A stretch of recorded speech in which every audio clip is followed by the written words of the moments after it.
Thank you. All right. Welcome, everyone. Thank you for being here this evening. My name is Netta Neharai. I'm the CEO of HOA Organizers.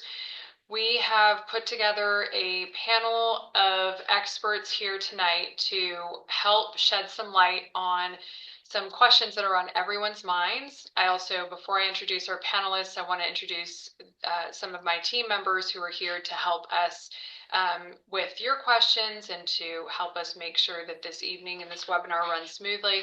I will introduce Helen Cook, who is one of our vice presidents at HOA Organizers. We have Shauna Gatlin, who's another vice president with us at HOA Organizers, and Matt Metters, who's our chief operating officer. And then I will start by introducing our panelists. We have Russell Brown. Russell Brown is the CEO of the GB Group, and you all specialize in reconstruction. We have Michael Kennedy with Birding and Weil, and Michael is a partner and brings over 25 years of litigation and specializes in homeowners associations. And last but not least, we have Demetrius Exanthos with Sachs Insurance. He is the principal owner, CEO, all of that with Sachs. And I believe you work in, is it 9 states now or 13? 11. Okay, it's hard to keep track. You're always expanding, but certainly an expert and specialized in homeowners associations. So we have the team for you. I'm going to jump right in. I'm going to be your moderator this evening, and I'm going to jump right in with some questions that I have for our panelists, and we'll get started. So I think the first thing that's on people's minds, especially for anybody who's here tonight who suffered the unthinkable, which is to have lost their homes in this fire, what happens? What do we do now? There's a total loss. Want each of you guys to touch on that from each perspective. Netta, quick question. Yeah. Would you like me to share that website that went up on Saturday? Why don't you do that first, and then we'll dive into this. But yes, Demetrius, and tell us what it is and what sorts of resources are available on it. So on Saturday, the governor and the state launched this website. I'm assuming everyone can see it. www.ca.gov/LA fires. I think the state did a very good job, and I'm going to slowly scroll through here. Real-time information, signing up for alerts, wildfire resources. Now, what they did is they created a bunch of hot links where you can go and apply for FEMA right from this link. So number one, online disasterassistance.gov. Applying online is the easiest, fastest, and most efficient way. Number two is the FEMA app. Number three is a FEMA hotline. Number four is videos. There's for SBA, Small Business Administration. There's disaster recovery centers, locations closest to you. And what they do is they kind of outline, and we're gonna retrace a lot of information so that it sinks in. But here's some of the quick things from an individual standpoint: financial assistance, housing, rental assistance, replacement for damaged homes, legal services, unemployment assistance, and then of course a lot of frequently asked questions. So beyond what we discussed this evening, I think this is a great resource, and I'm glad the state put this up. Okay. Thank you, Demetrius. So we'll circle back to that question, which is what happens if there's a total loss? What do we do? And Demetrius, I'll start with you. What do we do from an insurance perspective? Right, so we may have 3 different perspectives on the call. We could have a single family homeowner. We could have a condo owner or a unit owner in a mid-rise, high-rise, or we could have a board member. Depending on the level of devastation to either the unit, the home, or the substructures, the first thing you have to do is contact the agent, as well as make sure that the claims process is underway. In addition to these resources we just shared, and we'll be covering this, but I want to really start sinking in. If your coverage is limited to sublimits or not enough, that is why you want to run a two-pronged approach. You want to file with your insurance carrier and you want to open a FEMA claim. Because what will happen is, depending on if there are any shortfalls in your coverages under any of the three categories we just discussed, single family, unit owner, or an actual condo association, FEMA should be able and hopefully able to step in and cover that shortfall. Yeah. Michael, what are your thoughts here? I just reiterate, open those claims. Do it as soon as possible, immediately. These claims adjusters already are handling hundreds and hundreds of claims, and they're going to be absolutely inundated. So be the first one, get their attention right away, and be sure to ask. And this is, I'll add some stuff onto what Demetrios said because I'm cynical and have dealt with insurance companies for a long time. We want to give them the opportunity to do the right thing, but they don't always do the right thing. So ask the adjuster for a full certified copy of your policy, not just the declarations page. And push them and make sure they do all the right things. You can ask them to advance several months of living expenses if you're out of your home, and make sure you've got the adjuster's contact information and use the claim number whenever you call or email them, because everything they do is referenced off the claim number. So be ready for that, just to get through the phone tree and to the person you need to talk to as much as possible. And then I think, there's some nuts and bolts stuff. Open a PO box to get your mail to if you can't get to, your home. Turn off, all the utilities and services you're not going to use if you have a landline or a landscaper, if it's a single family home, and that kind of stuff. Thank you. Russell, what about you? What do you think people should do? From the construction side, well, first of all, my heartfelt condolences to you all. It's an absolute tragedy, and I know I speak for the entire panel. From a construction standpoint, the short answer is that initially this will go as fast as you can get the insurance claim filed and get it moving behind the scenes. There are some proactive things that you can do to speed up the adjustment and settlement process. You can be proactive with getting bids. You can be proactive with going down to the county assessor's office and getting your property revalued so that you're not paying taxes on a structure that doesn't exist or has substantial damage. Additionally, if your building is standing and it received minor damage or not a total loss, I would recommend that a power washing of some sort it takes place of the building and the property.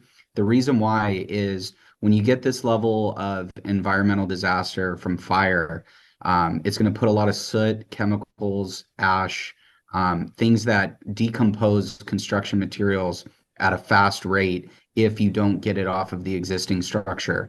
So being proactive with like initiating a power wash or some sort of cleanup, reaching out to, your auto insurance companies if the cars or boats are losses, get those out of there, and be proactive with getting bids organized for the rebuild or repairs to your property. Anything that you can do to help the adjuster move things along is going to be advantageous, and it, in large part, will feel like a free-for-all, but there will be resources available for people that can help move it. So thank you, Russell. But that brings up another question that I think is on everybody's mind, which is, okay, so we didn't have, let's say, a total loss, and I think the majority of people who might be here tonight were either evacuated or they have some soot damage or smoke damage or something along those lines. I'd also like the panel, and we'll start again with Demetrius and go around. Are those covered losses? What do you suggest in those cases? Should people file a claim? The answer is yes, right? So without knowing who has what carrier and what those carriers' coverages are, and if there are any exclusions they were aware or unaware of, I would say that yes, smoke damage, soot, etc. because it's a byproduct of fire, will be covered. The one thing that I want to share is that the reason you've seen insurance companies move to a per unit deductible is because this is what they were concerned about: fire and smoke damage. They weren't so much worried that 10 units in a building would completely burn down. They were more concerned that there would be smoke and soot damage in the 10 units that's still standing that they would need to come and affect and restore. So again, that is why you've seen a big move over the past 3 years with insurance companies on the HOA side, mid-rise, high-rise condo setting, moving to a per unit deductible. Okay. Michael, what do you think about this topic here? I think, it's important to appreciate what the remediation entails. If, people get back into their unit or their home after they've been evacuated and there's, smoke and soot, and they're interested in just getting it to not smell like smoke anymore, that could be an indication of a more serious, issue. And so I would still recommend make the claim, bring in contractors to really remediate the condition. You're not just gonna clean and maybe paint and install air fresheners. It's a pretty serious thing that really needs to be remediated. Yep. And from the construction standpoint, yes, absolutely file a claim. If it is smoke damage, some people would like some clarity on like what does that entail. Typically, it's through a smoke blocker. It's an applied paint that can encapsulate the smells, if you will. Additionally, when I would encourage you, if you haven't had a total loss and you are planning on returning to your unit and determining, do I file a claim? Do I not? There would be a couple of things that I would encourage. One is do a thorough inspection of your building and your home. Things like outlets, look behind the appliances, look for brownouts where surges could have damaged the electrical. Look at the plumbing, look in all the nooks and crannies. And I would also encourage you to bring a contractor to help you analyze that, because what we saw with the Napa fires, it's really only our only litmus test of something this size recently, is we saw a lot of people that came back to their homes, didn't notice anything initially and delayed on a claim. And then as time went on, things triggered that should have been filed more appropriately. So that would be my encouragement. Do a thorough inspection and work with someone that knows what they're looking for. Yeah, that's a good point. I read an article today just about the microscopic particles that are in the air. Oh, yeah. From the chemicals that have been released because of the fires and everything that's burned. So yeah. we have, I mean, that smoke is, from lots of bad stuff that burn, melted plastic and all that. And it's all going to be sucked into the mechanical ventilation systems, the air conditioning and the heating. It's not just, cleaning up a mess. It's a pretty serious remediation. yeah. I'd like to add one more thing. If you are concerned that the air quality in your home is subpar, or even if you want a double check, you can get what's called an air clearance test from an environmental contractor. And what they'll do is they'll set up a test kit within your unit and they'll let it run for 24 hours and they can produce the report within 24 hours.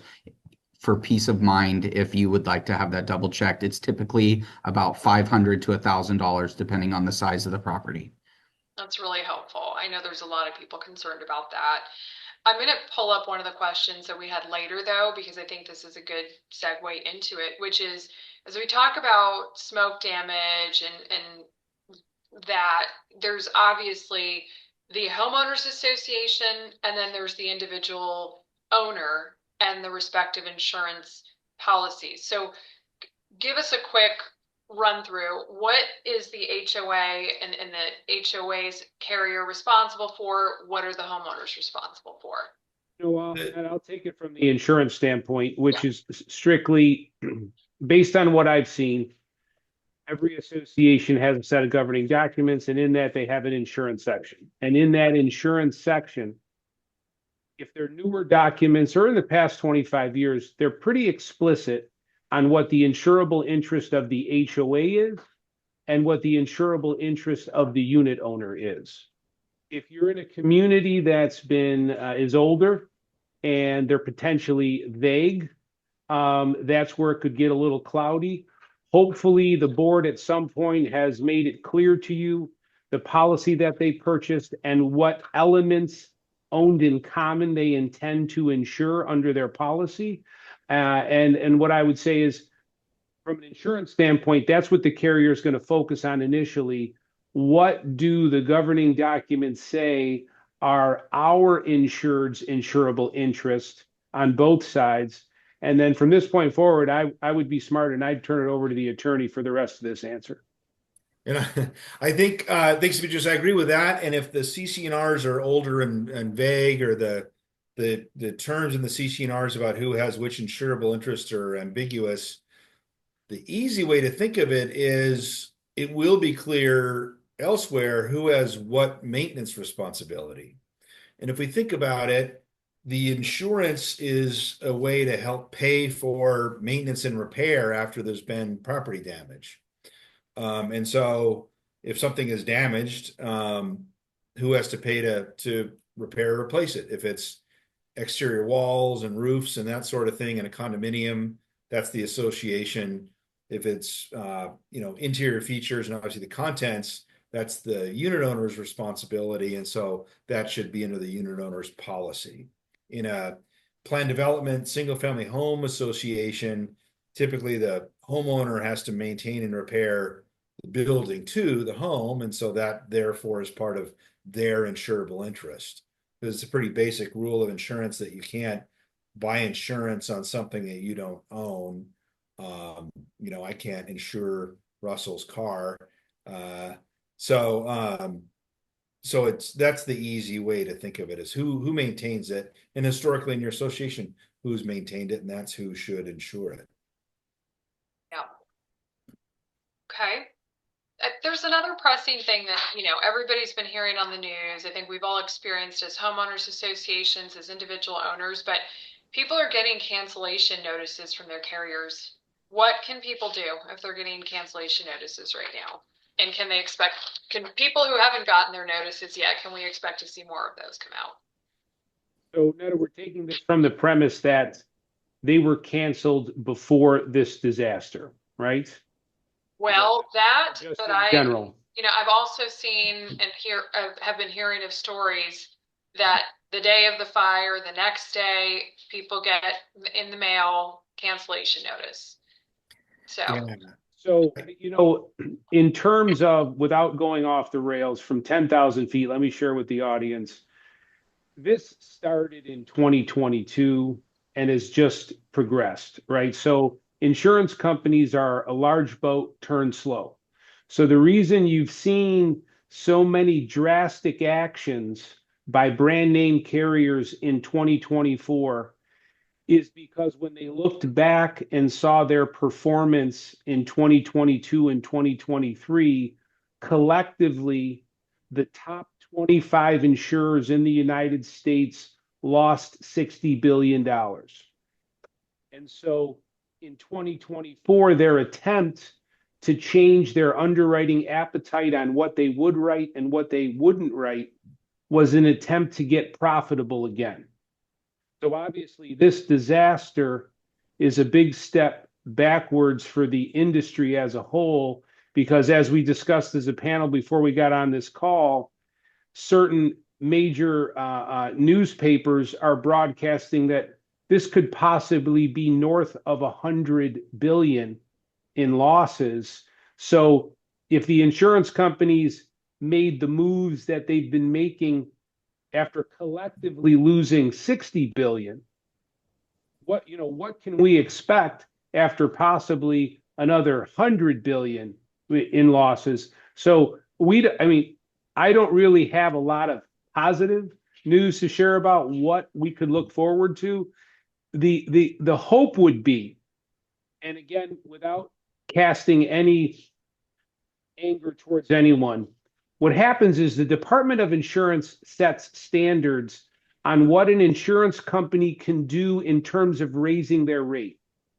So if you're an individual with one claim, they can raise you this much. If you have 7 claims, they can raise. And there's these kind of parameters.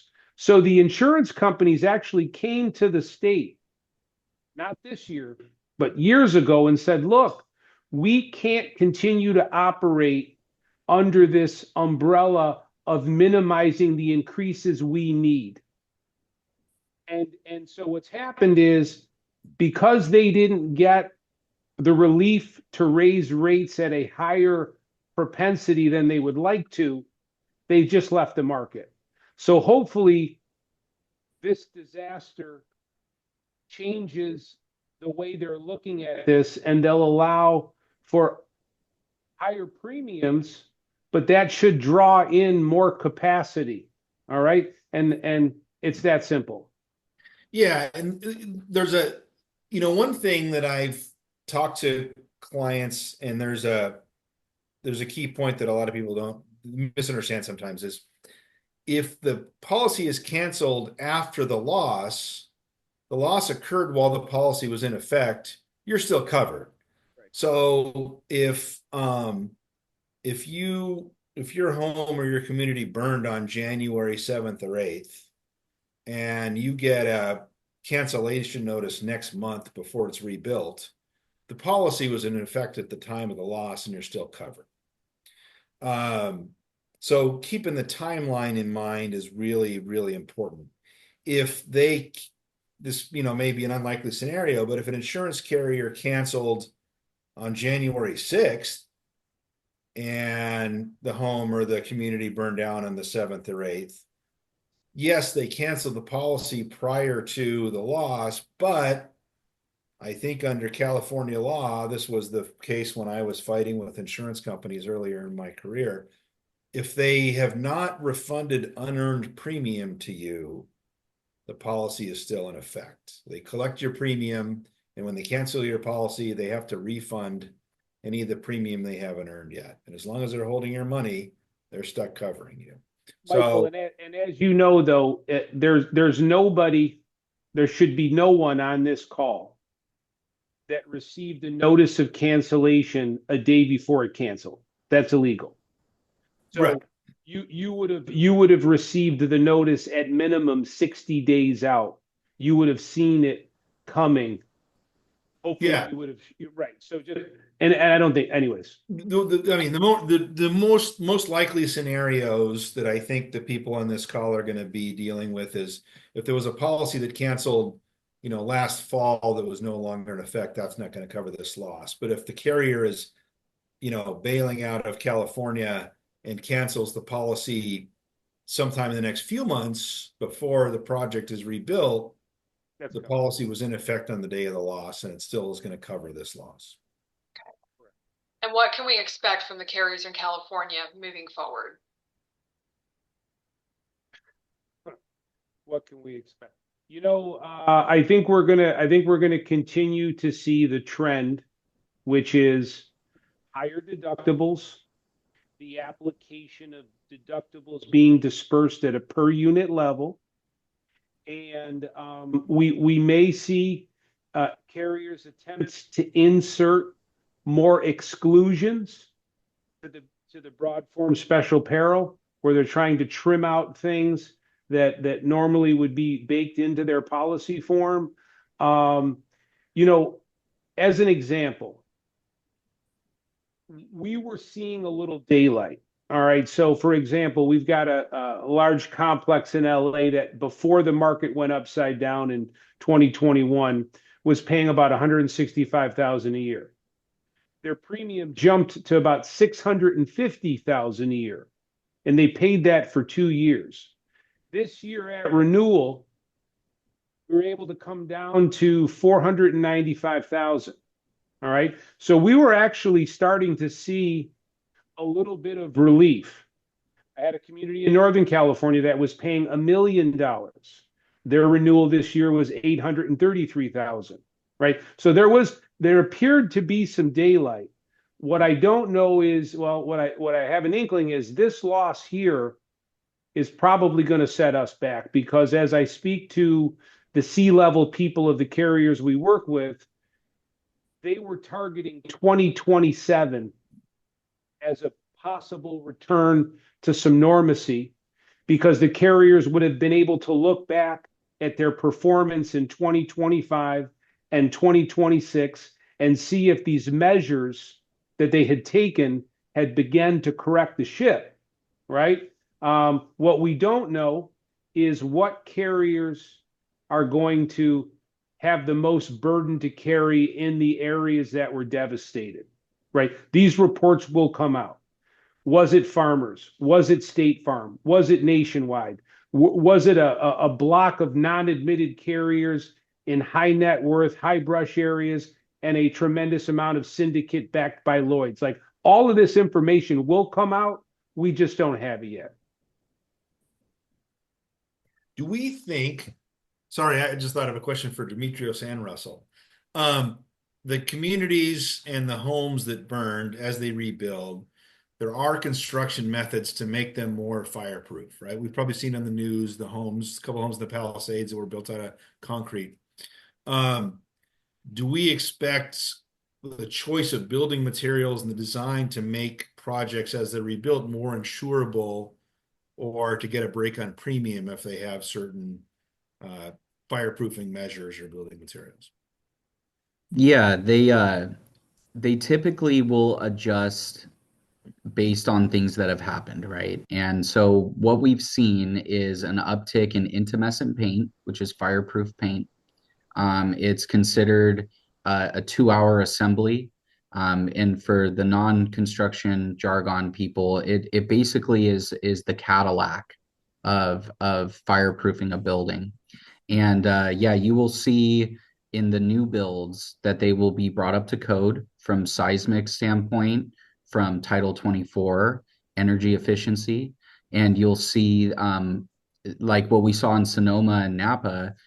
They required many new construction builds to be sprinkled, which is fire sprinklers within the buildings. So we'll have to wait and see, but there will most likely be encouragement to beef up the infrastructure, if you will. And Russell, this brings up a really good point. Whether you're a single family homeowner or you're on a board of a condo, mid-rise, high-rise, you have elements of your policy, coverage A, the undamaged portion of the building, and then you have B and C, which is demolition and the increased cost of construction due to building code changes. Yes. So this is going to put a spotlight on some of these larger structures that were, let's say, built in the 60s and 70s, maybe even the 50s, that now need to be built to basically, let's call it 2030 code. Okay. Yeah. There's going to be a significant shortfall. Yes, a gap. Coverage for increased cost of construction due to building code. This is where I encourage everyone, and I'm retreading some ground. Any shortfall on your policy, that's why you also want to file a claim with FEMA. They are there hopefully to fill the gaps as to where your policy is falling short. Either didn't have it or not enough coverage in that bucket. So that actually is the segue to the next question I have, which is, what will FEMA cover? How do you file a claim? Can individuals do it for personal property? Is it, HOA exclusive? Is it owner exclusive? Can the HOAs file a claim as an organization? So tell us about FEMA and what we can expect there. I wanted to share this document. Okay. So for those of you on this call who maybe have already filed a FEMA claim and you've received a not approved for assistance letter, do not take that as a do not pass, go to jail. There may be a myriad of reasons why the systemic system generated this not approved decision. So this letter went out, and what it says is, even if you receive something that says not approved, don't stop there. Okay. There's a FEMA hotline, and this documentation will be shared with NETA and HOA organizers and disseminated to those that participated this evening.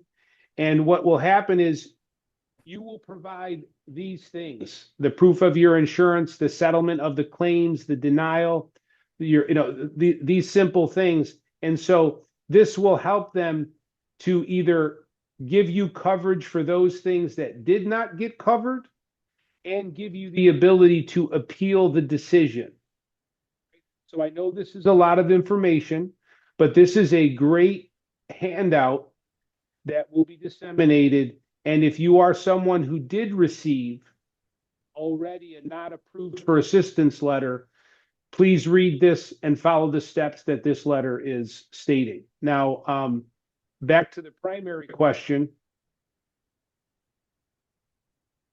And again, we're recovering ground and we want to.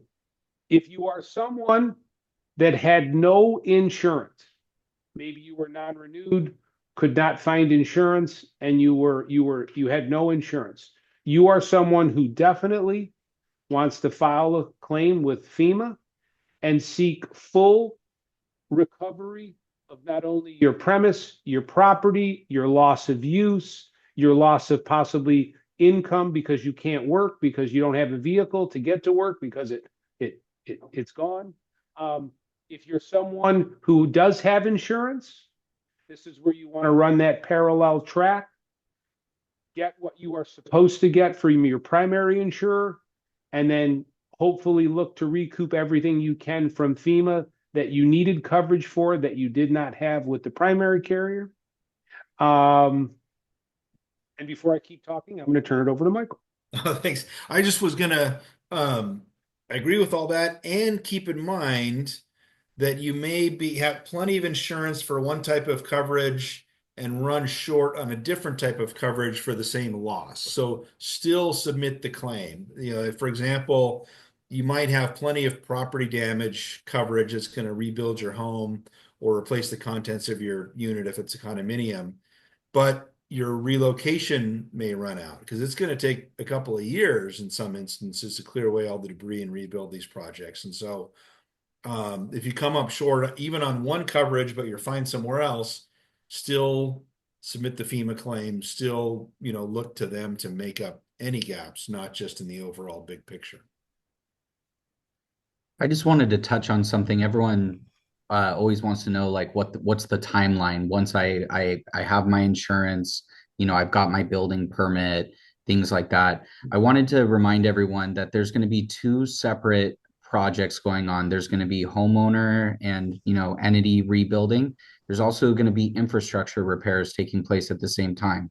You're going to have city water being worked on, electric grid, every sewage. There's going to be inspections that will need to go first from the city infrastructure standpoint to make sure that they have the bandwidth to be able to turn on the lights, to be able to provide the water and retool the neighborhoods, if you will. So I just want to remind everyone, two separate projects going on: city infrastructure and homeowner individual construction. How long do we think it's going to take to see things like infrastructure and our city back to normal? They're forecasting, it pains me to even say it, 10 years to get everything back. What we have with Napa is kind of a small microcosm of what this was. And I would suggest that you'll see substantial rebuild by year 3 and year 5. And then the kind of the last of the entities in years 7 through 10. But a typical 3,000 square foot single family home takes about 1 year to build if you have a free and clear permit. If you are building a HOA, a building that's like a quadplex, it could take about 14 to 16 months to do that.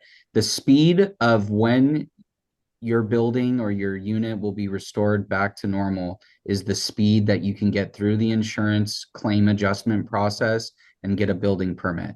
The building permit, they're still ironing out. There's no methodology in there's no rule book on how to rebuild 12,000 structures in, a very small period of time. It's going to be fluid. We're already hearing that they're tapping other city entities and counties to provide resources. There's also a tremendous amount of pressure to remove red tape, to move these things along so that the bureaucracy of what I deal with on a daily basis with permits, is lessened. So it's a fluid thing. My last encouraging advice would be to stay on top of this as much as you can. I know we're going to have multiple webinars, and I can promise you by the time we meet again, there will be new information, and it's our goal to give that to you. And sorry, and again, this boils back to be first in line with the claim. Make the claim Yeah. immediately. Yeah. Don't be 500th in line with that adjuster. Yeah. Russell, in that microcosm up in Napa, Yeah. what was the footprint of the public utility replacement? What did that take? Ooh, good question. I know PG&E had a multi-year retool of the infrastructure. They did it in phases and in sections to try to kind of chip away at neighborhoods. Um, I would guess that the city infrastructure and county infrastructure upgrades will be fully live and up and going within 6 to 10 months. And do you think that's going to include that they will now sync all of the power lines and all of the? There's an ugly quote that they don't waste a funeral, and what that means is that they will capitalize on when they get the opportunity to retool for a better route. They will. We saw it with Paradise, in Chico, Northern California. If you remember that horrific event, they began and were forced to push everything into underground. We'll probably see the same thing with the Palisades and Altadena. This is a good thing, Jason. long term. Absolutely, absolutely. They've learned from mistakes like San Bruno, the gas fire a long time ago, Paradise, Napa, LA, and they always will take something from this and they will adjust.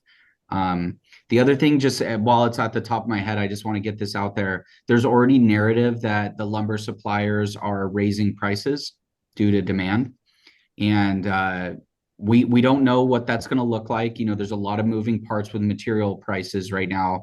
But I would encourage you that when you do select a contractor or you do have a repairing agent in mind, that you try to push language for fixed fee with no recourse on materials, or if there is recourse on materials, that it's on a prove it deal, that you have to demonstrate that the lumber quote was X, the same lumber quote 2 months later is Z, and we're responsible for the delta. We have to be fair, but I just want to remind everyone that we are going to watch the materials bounce around, very similar to COVID.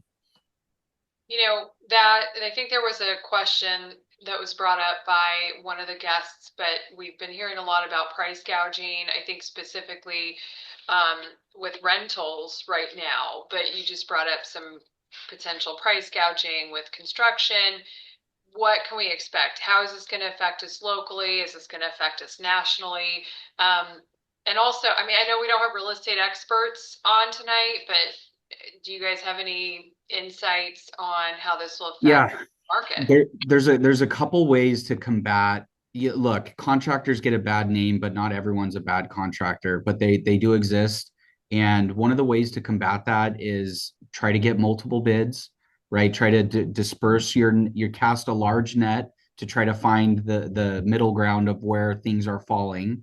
I will extend that if you would like my company to take a quick look at a quote just to make sure that nothing's out of line, we could probably extend that resource to you. I won't be able to completely vet the bid, but I do want to extend, like, if there's a need for it, I'll get my email out there and I can help check it. But getting multiple bids is a great way of finding the middle ground of what's fair. Russell, and to add to that, if this is a insurance payout, there should be, right, an adjuster assigned. Yeah. It's establishing what the fair value is, and hopefully that will be some way to keep the pricing in check. It's obviously not a guarantee. So The other, There's going to be, or go ahead, Michael. Sorry. I was gonna say, well, the other little piece of good news is, if you're here tonight, you're connected to the HOA industry, Yeah. and the vendors that serve the HOA industry are already the right ones to do that. So in other words, HOA organizers or your management company or whoever's going to be sort of leading the charge to oversee or help with the rebuild and get all the right vendors in place already knows the architects and the contractors and the insurance people and the attorneys, and all the right people are already here. I think it would be a lot harder for a homeowner it's not in an HOA, some of those homes in Altadena and stuff where they have to go sort of find their own architects and contractors. But here it's the same people that are already serving the industry. And so that's kind of a head start in finding the right people that aren't going to rip you off.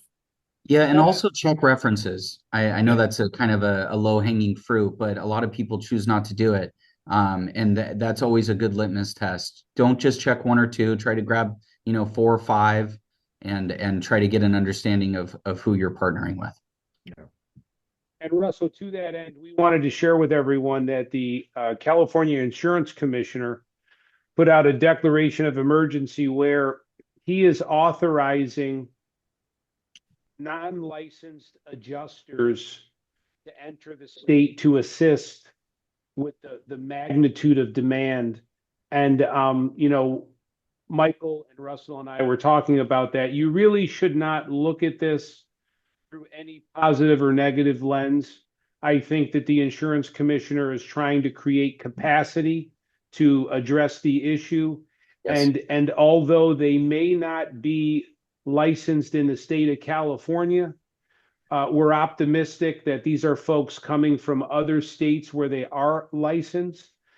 We do understand that if you get a licensed adjuster from Western Michigan, they probably don't know the first thing about the Palisades or Altadena. So one of the things that as you get your adjuster assigned, I think it's fair for you to ask if they're an adjuster that normally works the area or if they've been brought in so that you understand who you're working with. And one of the things that is bullet point 1 from the insurance commissioner says is that the work performed by the non-licensed adjuster is under the active direction, control, and charge of a qualified licensed adjuster. So I would encourage you that if question 1 is answered with yes, I've been flown in from Western Michigan, I think question number 2 is, can you please give me the name and contact information of who you're reporting to? Okay. Typically also, if you run into a situation where unforeseen things are discovered from the initial insurance adjuster, there is safety nets for that with what's called supplemental adjustments. Demetrius, maybe you could just touch on that to give people peace of mind that if they don't get it all on the first swing, that there is some levers that they can pull.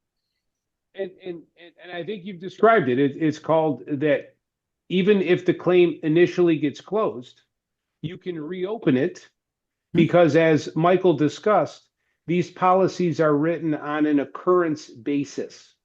So as long as the allegation occurred during an active policy period, the carrier is required to address that claim.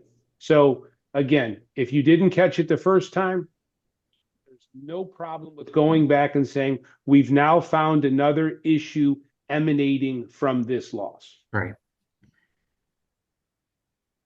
Now, Oh, you're on mute, Nita. Sorry. So I know that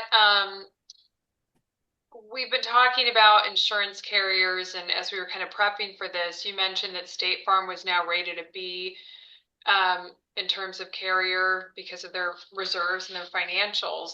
Do we expect insurance companies or insurance carriers to have enough money to pay this out? I know people on the FAIR plan, for example, are probably not going to all get their coverage. You mentioned that FEMA also will supplement, but in the case, I mean, do we expect carriers to run out of money? And in that case, is FEMA going to step in and supplement? So I think there's it's a multi-pronged answer. All right. So If you are with a California admitted carrier, that means that that carrier has been paying into the state fund known as SEGA, and they are meeting financial requirements that the state has set. All right. Now, what does that mean? If they should, through the judicial process, be found to be insolvent, then SEGA, which stands for the California Insurance Guarantee Association, will step in and take over the service of that policy. All right. If they are a non-admitted carrier, they are not paying into the state fund, and there is no safety net to their policy form. Now, what you'll find is a lot of non-admitted carriers have a better financial strength than admitted carriers. So there's nothing wrong with being with a non-admitted carrier. You want to focus on their financial strength. In terms of FEMA, again, to what Michael said and to what Russell has said, it doesn't matter whether you fall into any one of these three categories: having insurance, having a non-admitted carrier, not having insurance. Go to that website we showed you earlier, push that link, and file your FEMA claim. Okay. And again, to recover this ground, the intention is that FEMA should pay for those things that your carrier did not pay for, or you did not have the adequate amounts of coverage to pay for, and that will be justified in either the declination letter or the letter from the carrier explaining that you have exhausted your limit, and you would produce that to FEMA as proof as to why they need to kick in and assist. Michael?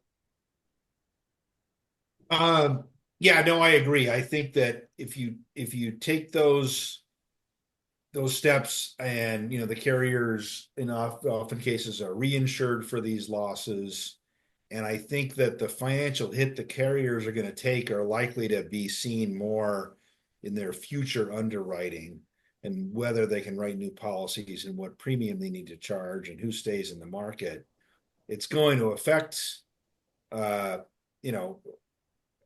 clients in these associations, but I think those are where we're going to see the big effects.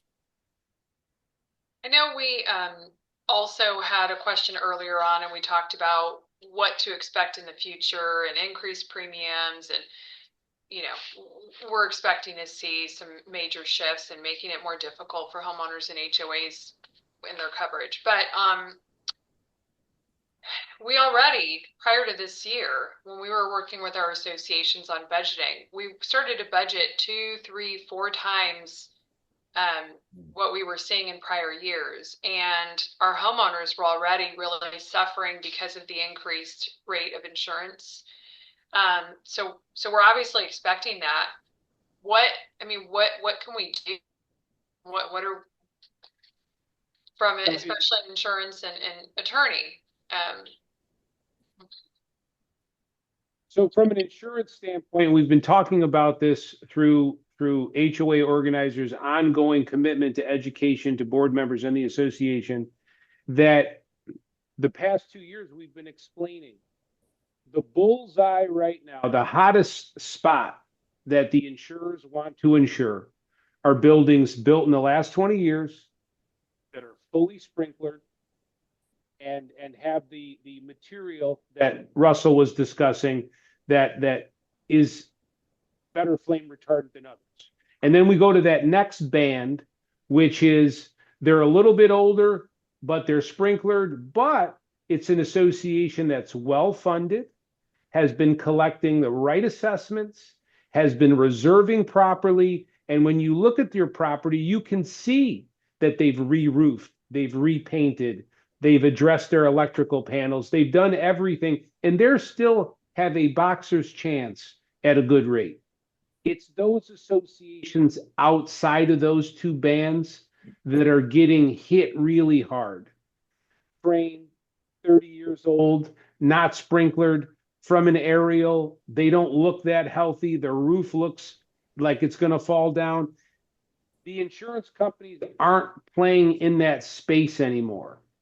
So what happens is they're falling to these non-admitted carriers that no one's ever heard of them before, but they're the only player in town.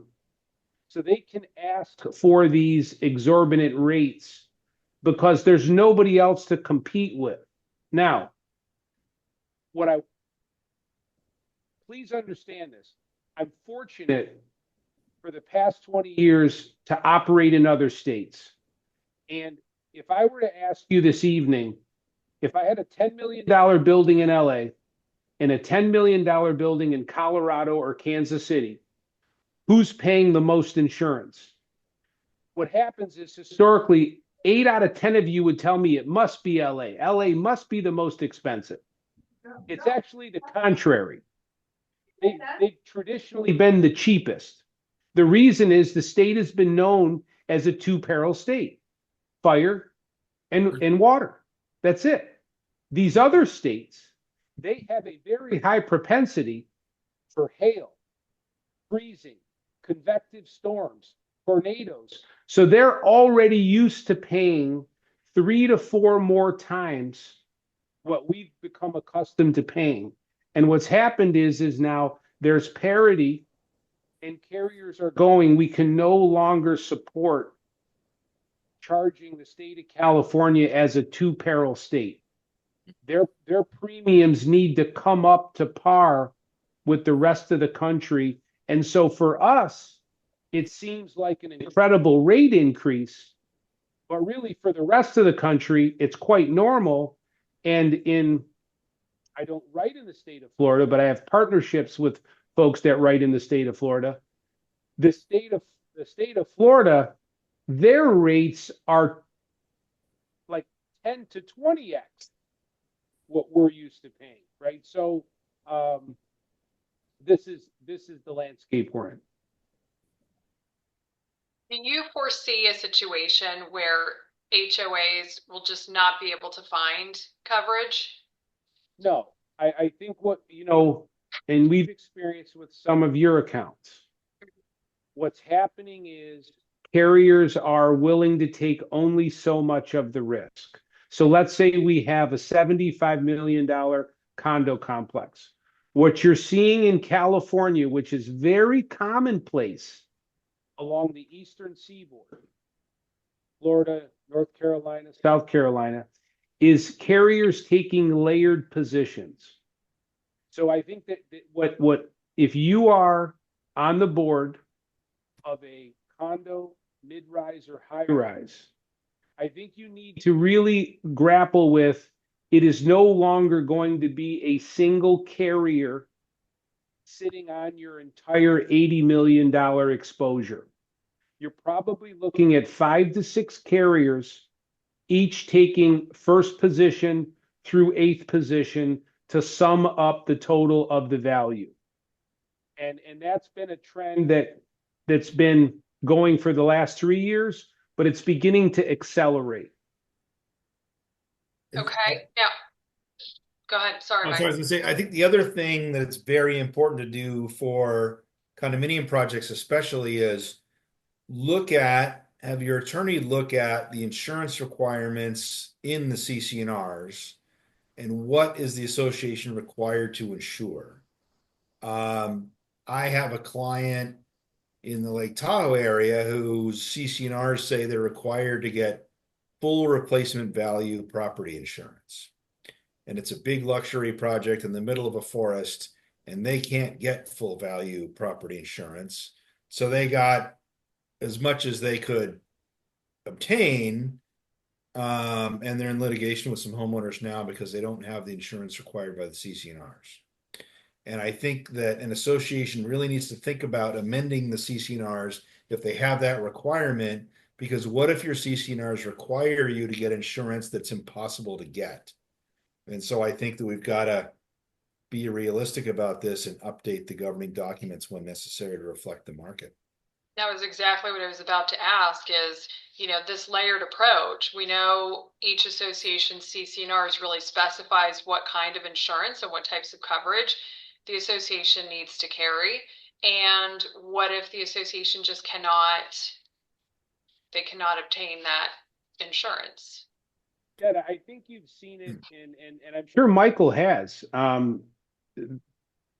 As associations decide to rewrite, what I'm seeing is almost every rewrite starts off with saying, the board will attempt to purchase insurance, which equals X, Y, and Z. But if they can't, or affordability, that they're giving these boards those off ramps. Am I incorrect, Michael? No, you're exactly right. I mean, generally under California law, the board has discretion to spend association funds in the best interest of the association and has pretty broad discretion about how to spend money and what's the best thing, unless their hands are tied by the governing documents. And when the governing documents say you have to get X policy limits or you have to get full replacement value, that ties the board's hands and may obligate them to do something that's impossible to do, and they're going to get sued. Yeah, I just wanted to offer some assurance if that was the case and they couldn't find full replacement value even with this layered approach. From a liability standpoint, the board members, they obviously have to, they have their fiduciary responsibility, but Yeah. they also have to, they can only do Netta, so let much. me offer this. So this is a great opportunity for everyone on this call. Maybe you joined this call because you weren't impacted, but you believe, hey, there's a chance someday I could be impacted. And and we were talking as a team, there's certain areas of coverage that get neglected that should not get neglected. One of them is loss assessment. Okay. This is loss assessment due to a covered peril. This means, and this is in lockstep with what Ned is trying to share. Let's say the association is supposed to have 50 million, but they can only find 30. Okay. The board's going to put out a letter stating we went to the open market, we could only get 30. This means that in the event of a catastrophic loss, we will have to assess to make up the financial shortfall of 20 million. We have X amount of units. Please work with the insurance professional of your choice. If you want to be protected against being levied this assessment, you can get this coverage. And that's what it's going to take. It's going to take a joint effort between the board, the insurance agent, the management company, the HOA council, because by the way, you want these letters reviewed and approved by HOA council. All right. Yes. I am not an attorney, nor do I ever want to be, but I do love them. So we want HOA council to approve these letters because you're basically, these are matter of fact. Okay. Yeah, it's definitely worth a couple of hours of attorney's fees to make sure that what you're telling the members and the advice you're giving the members is consistent with the governing documents and the law. Absolutely. Mm-hmm. Well, we have a few more minutes for the panel before we want to take some questions from our audience, but we do have some people I know on the call tonight who have either experienced a total loss or have been evacuated, some still evacuated. Do people still have to pay their dues if the building is completely or partially burnt, or if they've been evacuated for an extended period of time? This is a good legal question. Yeah, you do. I mean, my heart goes out to those of you who are in that situation, but the assessments levied by the association have to be paid, and the board doesn't have the power to give you a break on those. So what the board can do is lower them. For example, if the project was a loss, but the association still exists, but there isn't painting and window cleaning and landscaping to be done until the project is rebuilt, the board could decide to lower the assessments, but can't completely cancel them. There are still costs, and maybe the association wants to save up in reserves for future costs anyway, in case insurance proceeds come short for the rebuild. And the association still needs to function. It still has to pay, it's going to have managers and attorneys, and it has functions to perform, even though the building isn't there anymore. And I'm last question for the panel before we go into the Q&A with but this is a pretty robust question for all of you. For anyone who has experienced pretty significant fire damage, when should people start their remediation? When should people start their rebuild? Should they wait for insurance? Should they wait for FEMA? Should they jump in and start? Some people still have evacuation orders that are in effect. Should they wait for those to be lifted? Give us some direction here. What I would say from an insurance standpoint, and this is just the 7 steps of adjusting, the claim has to be tendered. The carrier has to accept the claim and determine that the claim does trigger a covered peril. Okay. Now, in this particular case, I think for most everyone, that peril is fire, and that will be a covered peril. From there, they do give you the ability to begin cleanup. But I really think I would really encourage you not to incur many costs until you have met with the adjuster. As Michael has stated and Russell has stated, hopefully they're a very proactive insurance company, and they're going to front you prepayments to begin the process. And the other part, and Russell alluded to it, we don't know if the state or the federal government's going to cut a deal with one of these large companies to come in and scrape streets and communities back to a buildable lot status, right? So I think clearly there's a sense of urgency. My urgency would be in filing that claim at all levels and opening the channels of communication. I'm not sure I would be rushing to action in terms of rebuild. Yeah, what I've discussed. Exactly. Number 1, comply with the evacuation orders. Keep your family safe. Number 2, make the claims to the insurance carriers, to FEMA. Get the ball rolling on that.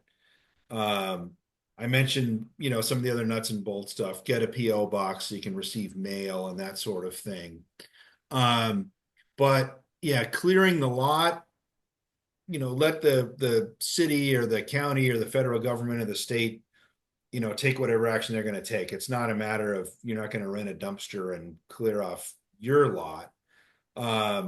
You can certainly start the design process and the permitting process as soon as you have the funding to get that rolling before, you're ready to break ground on your lot.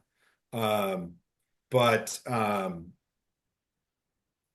you can be very proactive, but you don't want to get ahead of yourselves on the things that just going to waste your time and money. Spend your attention on the things that are going to, yield the best benefit for you. And that's right now starting the claims and make sure the carrier has all the information they need to adjust the claim.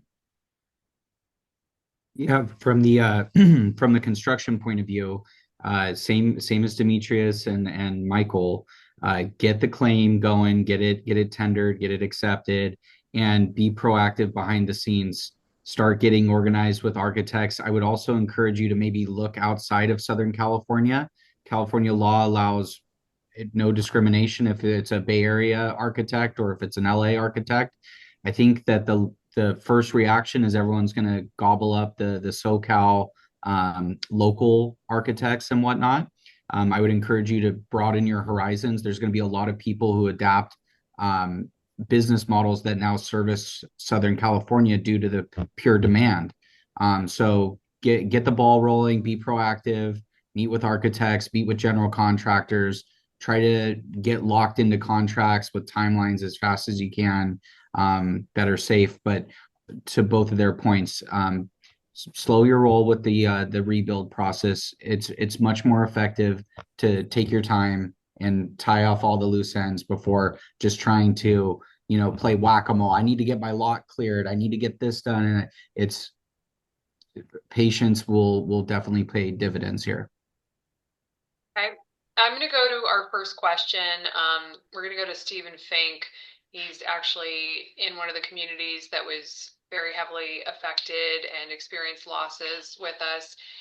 So I'm going to answer this question live. I'll read it. So we live in a high fire zone at the top of Palisades Drive. The city of LA may change building codes to increase fire code, whereby we have to shift to steel, stud, etc., which makes building code upgrades far more costly than that of our policy cap. Do you think we, as an association, would be able to recover this shortfall through FEMA? Also, should the association itself file a FEMA claim on behalf of the association rather than only individual homeowners? I think last piece, definitely yes. Keeping in mind the association suffered losses and the individual homeowners suffered losses. So the association should definitely open a FEMA claim. And as far as covering the increased costs from the changing building codes and so forth, definitely attempt to recover that through a FEMA claim if your insurance doesn't cover that, because the next route after that is potentially borrowing from reserves or especially assessing the members of the association to get the project rebuilt. Okay. We have another question here. Do contractors need to be registered with FEMA? It's a great question. I don't believe so. FEMA is an entity that I don't believe is tied to whether you have to have some sort of certification or approval to perform work that's funded by FEMA. Yeah, I'd expect them to require the contractor to be properly licensed. Yeah, licensed, bonded, insured, the standard stuff, but I've never heard anything to the contrary. Okay. We have, okay, so one question here for power washing outside of the house in a community. Can we do it ourselves and use the in-house water? Okay, this is a homeowner specific question, but, or should the association wash the outside structure? My initial reaction is to hire someone that's qualified and has the right equipment and the respirators, because it is toxic. I will shut up and let the attorney answer. Yeah, I was thinking that, and also it would be easy to overwhelm the building's waterproofing. So you don't want to blast windows and doors with the power washer, right? And so, contract, it's going to take some expertise. It's not like washing your car. For an association, it should be the association hiring the vendor, because what if the vendor causes damage? You don't want homeowners, right, kind of going rogue and taking care of common area on their own, because what if something goes wrong? But I think it's better to have a contractor do it, just because of you can overwhelm the building's waterproofing pretty easily and cause more damage than you've repaired. Just food for thought for everyone. Some companies that may have the capabilities for pressure washing that aren't called a pressure washing company. General contractors should be able to do it. Painting contractors, certain tiers of landscape companies should be able to do it. Environmental companies should be able to do it. So don't feel like you just have to call a power washing company or a GC. There are some other entities that specialize in that. We have a question from Tom Scarillo, and this is for Russell. What is the likelihood that infrastructure and code will be radically upgraded or reimagined by the city and state to prevent this from happening again in terms of fire prevention, water delivery, etc.? It's high. It's high. Most of the laws, just in general, come from specific occurrences of something that they've had to adapt to or forecast and plan for. Simple building permits right now, there's levers of triggers, if you will, that if you exceed a certain amount of repair, that you're required to bring things to code. I would assume that if you are not a total loss and you're less than a 30% loss, that you may not have to do that. You could possibly get through the grandfather clauses that allow you to get that at old building code. It's going to be interesting to see how this shakes out. This is going to hit a bottleneck, and they're going to have to remove red tape to get people back in their homes and on the path to their construction. I think my answer could change in a couple weeks. They could release, more information just as they did with Napa. It's going to be a moving target. I would assume that the probability is high that they will encourage code upgrades. Yeah, the California Building Code's updated every, I think it's 4 years, and we can expect a lot of changes to that.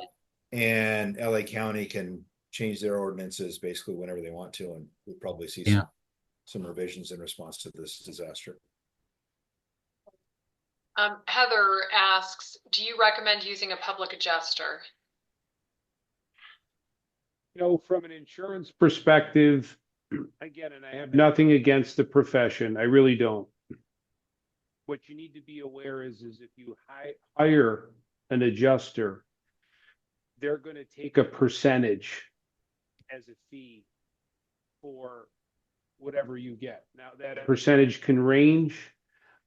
So let's say you're able to get $2.2 million from the insurance company, and their fee is 30%. That's a lot of money. So I would take the advice that Russell gave you, and I would possibly get multiple bids. And if those bids are relatively in alignment, great. If you have great disparity from those quotes against what the adjuster of your insurance company is offering, that could be a trigger to hire someone to fight for you to get more money. But I think the equation is financial. What is the cost of this independent adjuster, and how much more would you need to recover to make yourself whole and pay their bill? Yeah, I would echo that and say, if you're concerned that the insurance company is not being fair, and there will be instances of that, I think your money's probably better spent with an insurance coverage lawyer, which is not me. That's not what I do. I did it in a past life, but there are implied terms in every insurance policy that the carriers have to comply with. And if you're going to have to get tough with them, I think your money's better spent there. Yeah. And do you ever see the contractors who come out and bid, advocate, and step in to talk to the adjusters too? We go to war with them all the time. They typically well, let me preface that sometimes, right? And the honest truth is that there's a formula in insurance and a program, and it spits out, they punch in their materials, their line items, their scopes of work, and it spits out a number. And oftentimes there are line items that are not a reflection of what real world costs are. And so how do you combat that? You get quotes. And how do you bolster your position? You have multiple quotes that say, I checked with 3 contractors for this line item, and clearly this is not a fair interpretation of what is actually needed, in which, an adjustment could be made. Yeah, the contractor's bid includes material costs, labor costs, contractor's profit and overhead. There's a bunch of standard line items. That's right. And the insurance company's numbers may be outdated or lower than what's reflected in the real world. Okay. We have a question from Monica, who asked, for those who did not have a full loss, is there a dollar threshold that is better to not file a claim and just take care of yourself? Or do you suggest still filing a claim with our carrier no matter what, in case there's future items that are found? It's such a fact specific, it's hard. Everybody's situation is going to be different. And that sounds like a lawyery answer, and I guess it kind of is, but it depends on how big your loss is. And I mean, the factors are, how big is your loss? How big is your deductible, and how much is it going to affect your premiums in the future? And if you've got, you know, minor couple $1,000s worth of loss that's less than your deductible, it's obviously not worth making a claim. If it's a little bit more than your deductible, but it might impact your premium, it depends. It depends on what all the numbers are. You know, what I would say is I would lean into what Russell said earlier. You know, if you were partially impacted or your unit was very close to a hotspot, it may be worth that $500 or that $1,000 to bring in someone to test the air quality and to take a look around and let that professional advise you, hey, air quality's poor. I see some things where you might have something festering. You should file a claim. Yeah. Right? And I would lean into Russell's advice there. That's a good point. There's some heat damage that's invisible or something. So have somebody go over everything and There, see how much damage there's there is. also going to be a cooling period where negative air from the outside can be pulled in and give false readings on what's actually happening inside the unit. So I would just encourage like maybe a couple more weeks before you start hiring air clearance testing, just because we need the fires to be substantially put out because buildings naturally pull air in from the outside, and it may skew the reading. So I would caution a couple weeks after 100% containment. Rachel asks, what will be the insurance process for HOAs that are about 70% destroyed?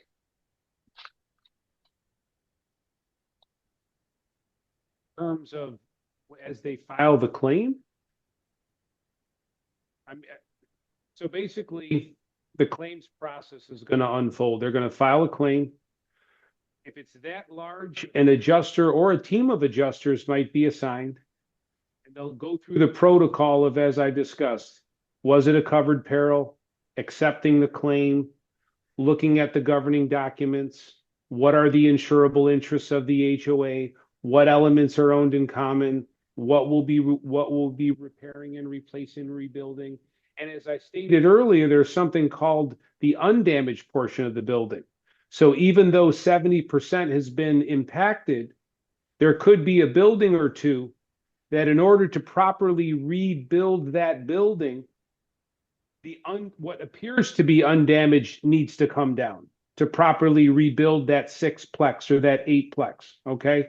And this is going to be a long, arduous process where that is the initial phases: tendering the claim, carrier accepting, adjusters being signed, investigation. What is their primary? What do they need to rebuild, repair, replace for their insured? And away we go. Yeah, we had situations like that. We had some clients in Maui last year where some of the buildings, but not all the buildings, were lost in the fires. And so it's a little more complicated because you've got to check, what's the extent of the smoke and soot damage in the apparently undamaged buildings, and what's the infrastructure for the association like. Are those other buildings truly inhabitable? Do you have the requisite methods of egress and all that kind of stuff? So there's a lot of complicated things to assess if only part of the project was lost. Jose asks, what about public works? If it's government funded by FEMA, do we need a public works license? I'm assuming like public utilities. Kind of a little bit missing a little bit of information to answer that, but there may be public works approvals within the permits that would be required. Jose, if you can hear me, go ahead and throw a little bit more description in your question, and I'll see if I or one of us can try to give a little more light on it.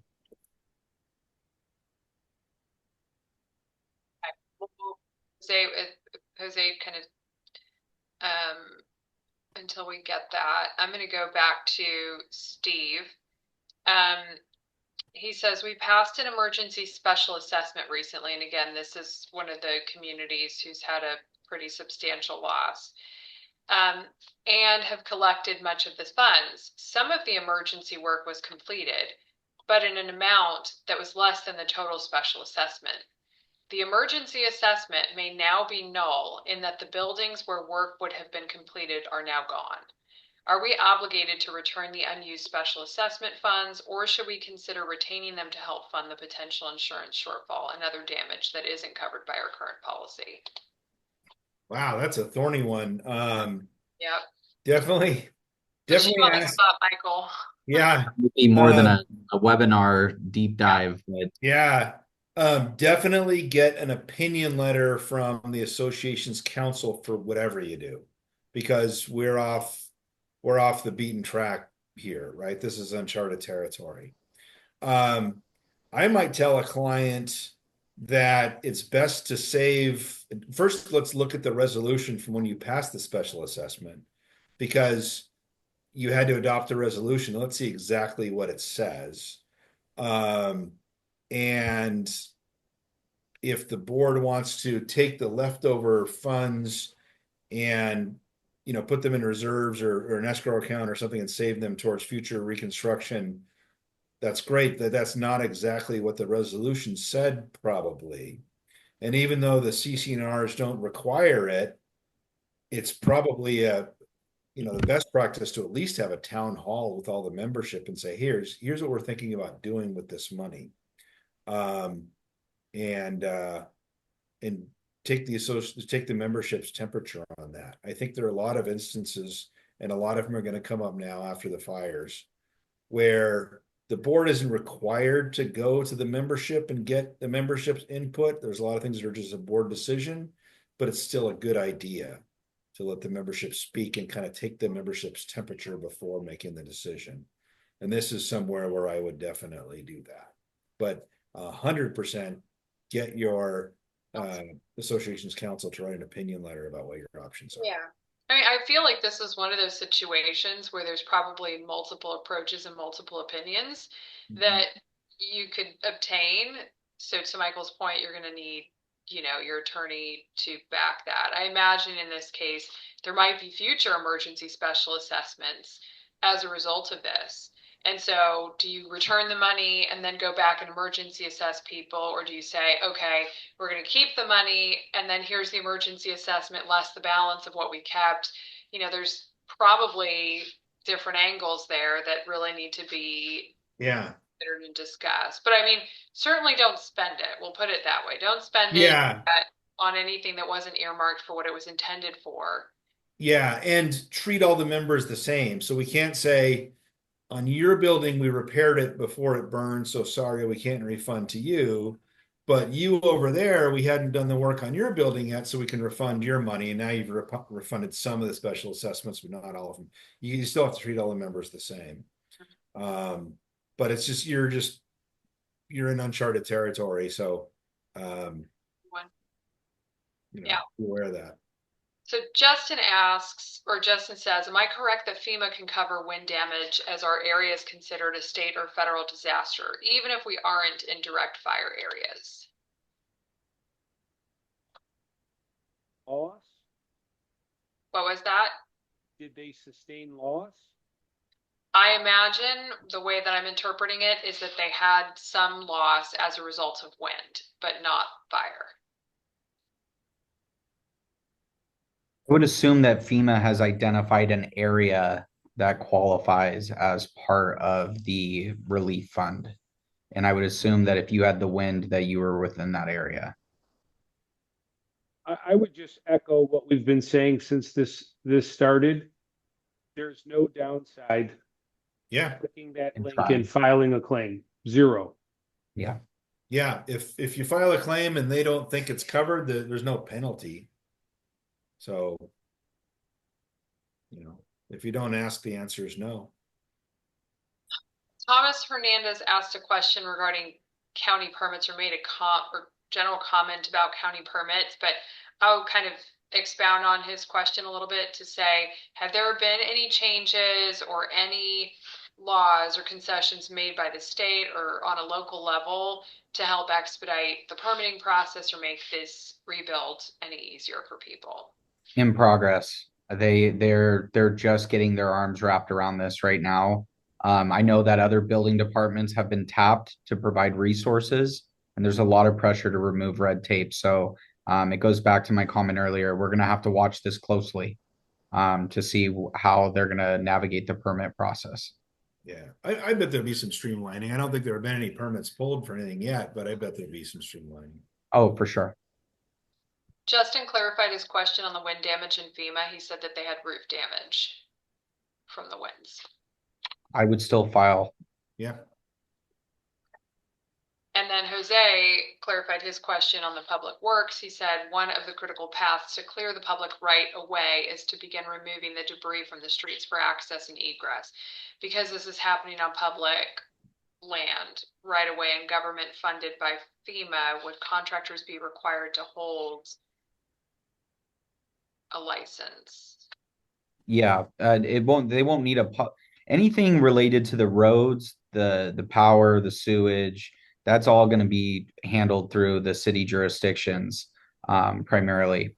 They are going to be the first in the pecking order of what gets repaired, because you got to have a road to get to these areas. You got to have water. You got to have all these necessary resources. So, to answer your question, anything related to road, sewage, power, water, that will most likely be handled by the city to start. And then once you're dealing with your property specifically, you won't need to have a public works specialist to do the repairs. And that kind of goes back to what we said earlier, is what you can do now is start your insurance claims, start your FEMA claims, start to engage designers and contractors, Right. but let the governmental agencies clear the streets and stuff first before you worry about prepping the lot. That's right. Especially for the total loss group. Yeah. Yep. And Joanne asks what is the best way to do an inventory of internal personal possessions in case of a fire? How is it best to do that to recover losses?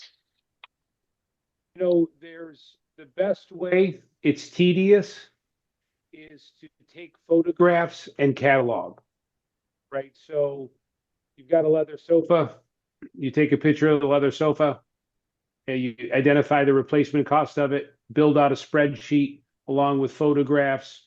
That's really the best way. Create some sort of booklet, electronic booklet, something that catalogs everything you have.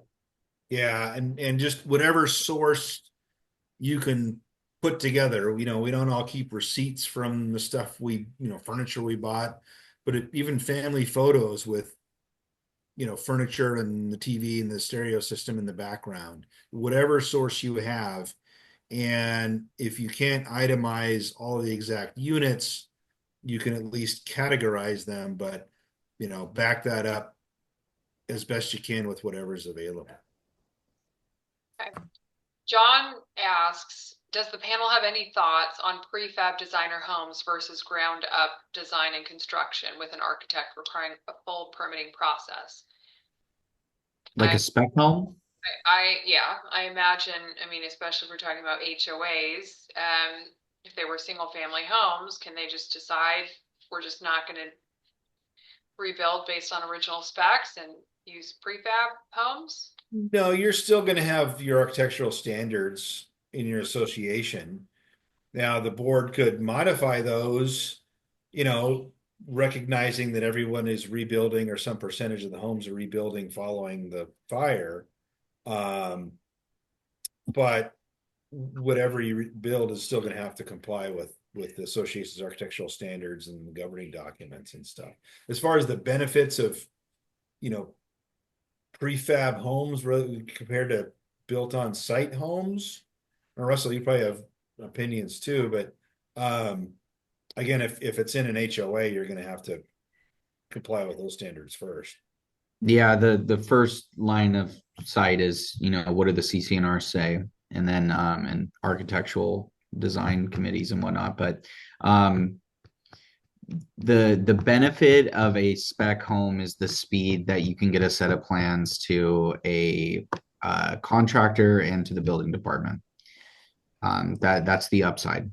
They build at relatively the same speed. Monica asked, I think you covered this earlier in the webinar, Russell, but she wanted to know what type of contractor should we look at to complete an assessment on the condition of the unit before determining if we file a claim or not. She heard the suggestion to wait a few weeks for the air to settle, but didn't catch what type of contractor.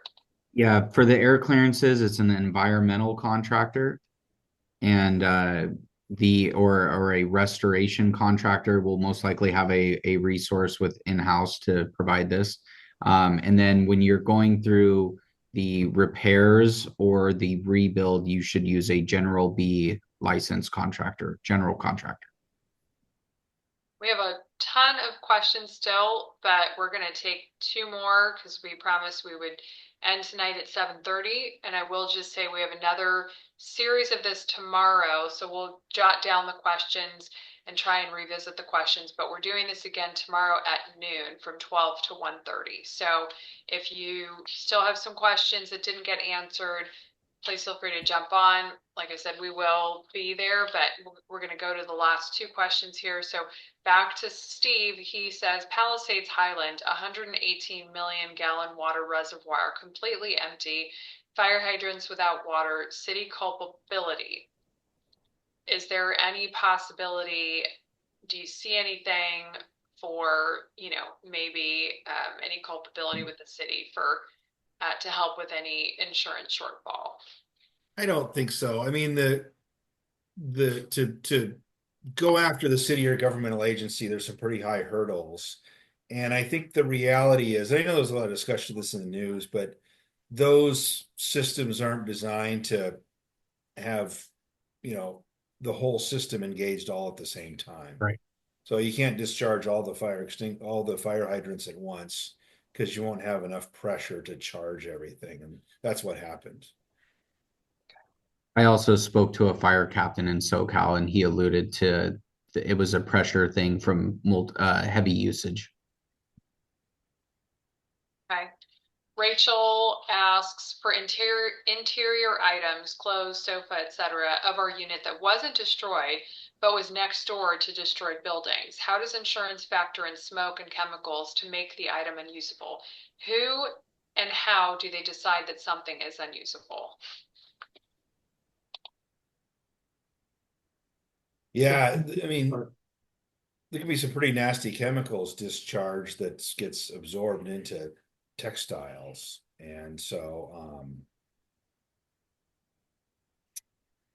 I mean, that's a push-pull with the insurance carrier, I think, to seek to have those items replaced rather than cleaned if they can't be properly cleaned, because there could be asbestos and stuff released.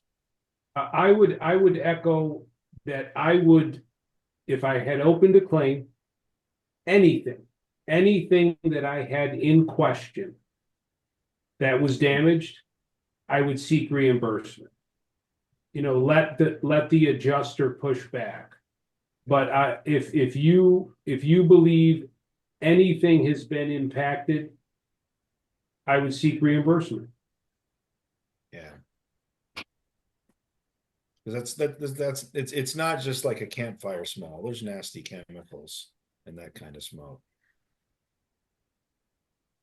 Okay. Well, I do apologize to those who submitted questions that we couldn't get to this evening. I know everybody has a ton of questions. We all are still, again, just really trying to understand what's happening and how we can approach this. New information is going to continue to become available, especially at the state level, national level. We're going to learn more. And so we will be doing more of these. I mentioned tomorrow, we're going to be kind of doing a repeat of the same questions.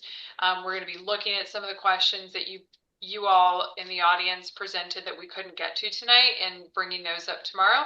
We're going to be recording tomorrow and publishing that on our website as well, so you can go back to that. But for all of you who did attend tonight, we will do another webinar probably in the next 2 to 3 weeks with our panel. And our aim is to really bring up any topics as they become available. We want to make sure that we are a resource hub for you. So between now and then, please feel free to also email me. My direct email address is info at HOAorganizers.com. Please feel free to email me your questions. We put together the questions based on what we were hearing from our clients and homeowners and seeing out there. But we really want to make sure that we shape our webinar and the topics that we cover based on what is most meaningful and impactful for you, in addition to bringing you new information. I want to thank our panel for being here tonight. For you guys, I know how busy you are and how inundated you are with all your clients and people who are also coming to you outside of this for your guidance, filing claims, associations who need support and guidance and reconstruction. So thank you for taking the time out this evening to be here and for joining us again tomorrow afternoon. And thank you all at home who attended and participated tonight. Hopefully we answered your questions and gave you some good direction and feedback on what you can do now and what you can do if you weren't necessarily directly affected, but are in a situation in the future, hopefully never, but arm you with some tools here. Do you guys have any final words on the panel that you wish to say? Sorry for your losses for those of you that lost your homes in this tragedy. And Netta, thanks for including me and for letting me be of service to your clients. This is a good source of information, hopefully, for everybody, and I'd be happy to participate again. Thank you, Michael.